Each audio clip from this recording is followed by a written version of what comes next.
সর্বনিম্ন 20,000 টাকা বৃদ্ধি ও অবসরপ্রাপ্ত চাকরিজীবীদের জন্য শতভাগ কার্যকর গৃহীত হলো। বিস্তারিত আলোচনা করার শুরুতে চ্যানেলটি সাবস্ক্রাইব করে ভিডিওটি কন্টিনিউ করুন।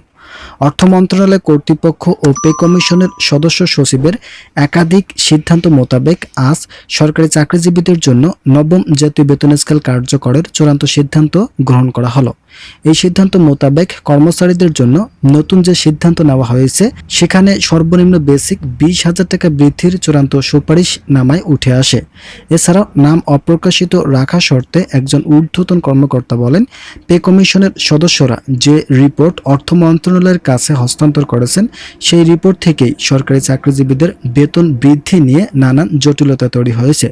তবে এই জটিলতাগুলো অর্থ মন্ত্রণালয় কর্তৃপক্ষের কাছে খুব একটা কঠিন ছিল না।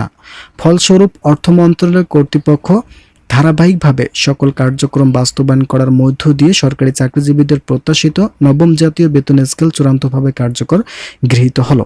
আপনারা অবশ্যই চ্যানেলটি সাবস্ক্রাইব করে ভিডিওটি কন্টিনিউ করুন। তবে নতুন বেতন স্কেল নিয়ে আইএমএফ এর সদস্যের মাঝে বিরূপ প্রতিক্রিয়া সৃষ্টি হয়েছে। আইএমএফ এর সদস্যরা বলেন, বর্তমানে বাংলাদেশের পরিস্থিতি নিয়ে কোনোভাবেই নবম জাতীয় বেতন স্কেল কাঠামো কার্যকর করা যুক্তিসম্মত সিদ্ধান্ত হতে পারে না। কিন্তু অর্থ মন্ত্রণালয় কর্তৃপক্ষ ও সরকার প্রধান বলেন, এখন যদি কোনোভাবেই এই বিষয়টি কার্যকর করা না হয় তাহলে সংসদের ঘোষিত নবম জাতীয় বেতন স্কেল বাংলাদেশের সরকারি চাকরিজীবীদের মাঝে ক্ষোভ তৈরি করবে, যা কোনোভাবেই সরকারি চাকরিজীবীদের দাবিয়ে রাখা সম্ভব নয়। এছাড়াও সংসদে প্রকাশিত গেজেটে নবম জাতীয় বেতন স্কেলকে খুবই গুরুত্বের সঙ্গে দেখা হয় এবং সেখানে বরাদ্দকৃত প্রায় 44,000 কোটি টাকা সংযোজন করা হয়েছে। আপনারা অবশ্যই চ্যানেলটি সাবস্ক্রাইব করে ভিডিওটি কন্টিনিউ করুন। সরকারি চাকরিজীবীদের জন্য নতুন বেতন কাঠামো বাস্তবায়নের প্রক্রিয়া একটি নতুন মোড় নিয়েছে। দীর্ঘ প্রতীক্ষার পর প্রাপ্ত তথ্য অনুযায়ী সর্বনিম্ন 20,000 টাকা বেতন বৃদ্ধির প্রস্তাব চূড়ান্ত করা হয়েছে। একই সঙ্গে অবসরপ্রাপ্ত চাকরিজীবীদের জন্য শতভাগ কার্যকর করার নীতিগত সিদ্ধান্ত নেওয়া হয়েছে, যা তাদের আর্থিক নিরাপত্তা নিশ্চিত করবে বলে সংশ্লিষ্টরা মনে করছে। নতুন এই বেতন কাঠামোর আওতায় বাড়ি ভাড়ার ক্ষেত্রে বড় ধরনের পরিবর্তন আছে। প্রস্তাবিত নীতিমালার মূল বেতনের উপর ভিত্তি করে বাসা ভাড়া সর্বোচ্চ 70% পর্যন্ত নির্ধারণ করার পরামর্শ দেওয়া হয়েছে। বর্তমান বাজার দর এবং জীবনযাত্রার ব্যয়ের সঙ্গে সামঞ্জস্য রেখে এই বাড়ি ভাড়া নির্ধারণের প্রস্তাব করা হয়েছে, যা কর্মকর্তা কর্মচারীদের আবাসন সংকট মোকাবেলায় গুরুত্বপূর্ণ ভূমিকা রাখবে। কর্মচারীদের পারিবারিক ও সামাজিক সুরক্ষার বিষয়টি মাথায় রেখে শিক্ষা ভাতার পরিমাণও বাড়ানোর সুপারিশ করা হয়েছে।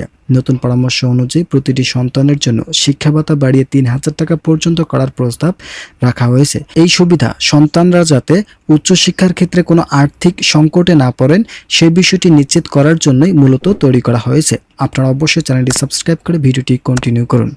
এছাড়াও স্বাস্থ্য খাতে বিভিন্ন ধরনের সুযোগ সুবিধা নিয়ে গুরুত্বপূর্ণ সিদ্ধান্তের কথা তুলেছেন সংশ্লিষ্ট নেতৃবৃন্দ।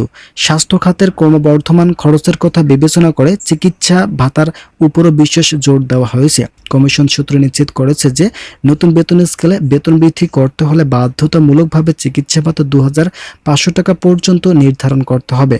এটি কর্মচারীদের চিকিৎসা সেবা প্রাপ্তি আরও সহজলভ্য ও সাশ্রয়ী করবে। অবসরপ্রাপ্ত চাকরিজীবীদের দীর্ঘদিনের দাবি এবং জীবনযাত্রার মান উন্নত করার লক্ষ্যেই মূলত এই শতভাগ কার্যকর ব্যবস্থার রূপরেখা তৈরি করা হয়েছে।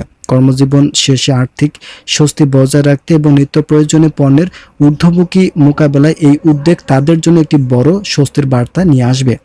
সব মিলিয়ে প্রস্তাবিত এই নতুন বেতন স্কেল এবং আনুষঙ্গিক সুযোগ সুবিধাগুলো দেশের 24 লক্ষ সরকারি চাকরিজীবী ও পেনশনারদের জীবনযাত্রা উল্লেখযোগ্যভাবে উন্নত করবে। সংশ্লিষ্ট কর্তৃপক্ষের চূড়ান্ত অনুমোদনের পর খুব দ্রুতই এই প্রস্তাব বাস্তবায়নের প্রক্রিয়া শুরু হবে বলে আশা করা হচ্ছে। ইতিমধ্যেই সকল কার্যক্রম শেষ হয়েছে। এখন শুধুমাত্র বিভিন্ন ভাতা বৃদ্ধির বিষয়টির জন্য আটকে আছে গেজেট প্রকাশের সকল নিয়মাবলী। তবে আজ সংসদে এই বিষয়গুলোর চূড়ান্ত ইতিবাচক সিদ্ধান্ত গৃহীত হয়েছে। এখন থেকে সরকারি চাকরিজীবীরা তাদের প্রাপ্য সকল ধরনের সুযোগ সুবিধা পেতে যাচ্ছেন।